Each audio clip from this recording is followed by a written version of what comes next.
অৰবিন্দ ৰাজখোৱা আৰু অনুপ চেতিয়াৰ সংবাদমেল অসমৰ অখণ্ডতা সুনিশ্চিত হোৱাৰ গ্যাৰাণ্টি প্ৰদান কৰিছে কেন্দ্ৰই শ্বহীদসকলৰ সংগ্ৰামক সকলোৱে মনত ৰাখিব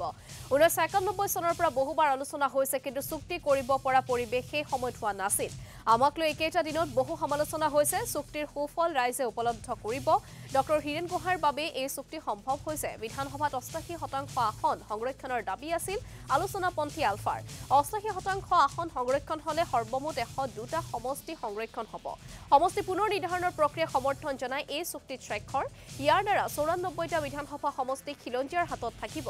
শহীদ পৰিয়ালে সন্মান আৰু মৰ্যাদা পাব পৰাকৈ কৰা হৈছে চুক্তি যিসকলৰ ভেটি মাটি নাই তেওঁলোকক একথা পাঁচ লেছাকৈ মাটি দিয়াৰ ব্যৱস্থা কৰা হৈছে একাংশই বিৰোধিতা কৰিব পাৰে কাৰণ সকলোৰে ইচ্ছা একে নহয় সকলোৰে হিতৰ উদ্দেশ্যে কৰা হৈছে এই চুক্তি ধেমাজিৰ বোমা বিস্ফোৰণৰ বাবে সকলোৰে ওচৰত ক্ষমা প্ৰাৰ্থনা আহত নিহতৰ পৰিয়ালবৰ্গক ক্ষমা প্ৰাৰ্থনা আলোচনাপন্থী আলফাৰ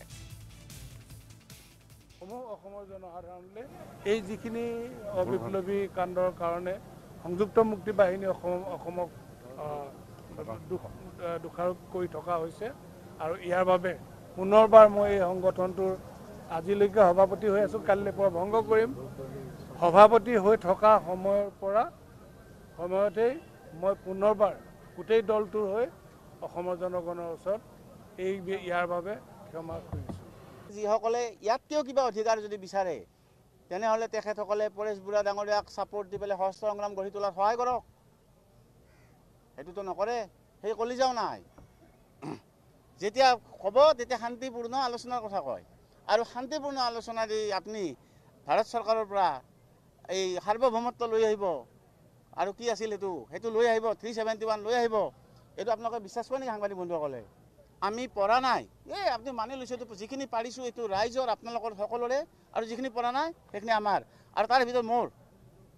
মই যিহেতু মুখ্য আলোচক হিচাপে সভাপতি মই সকলোৱে মোক দায়িত্ব সেইটো মোৰ ডিফাৰেন্স অফ অপিনিয়ন থাকিবই পাৰে এইটো এটা আলফা গণতান্ত্ৰিক সংগঠন হিচাপে এতিয়া সেই কথাটো মানি ল'ব লাগিব আমি যে কোনোবাই চুক্তিক ছাপোৰ্ট কৰিব পাৰে কোনোবাই নকৰিব পাৰে তাৰ মানে এইটো নহয় যে চুক্তিখনক 100% মানুহে ছাপোৰ্ট কৰিব সেইটো কথা কেতিয়াও হ'ব নোৱাৰে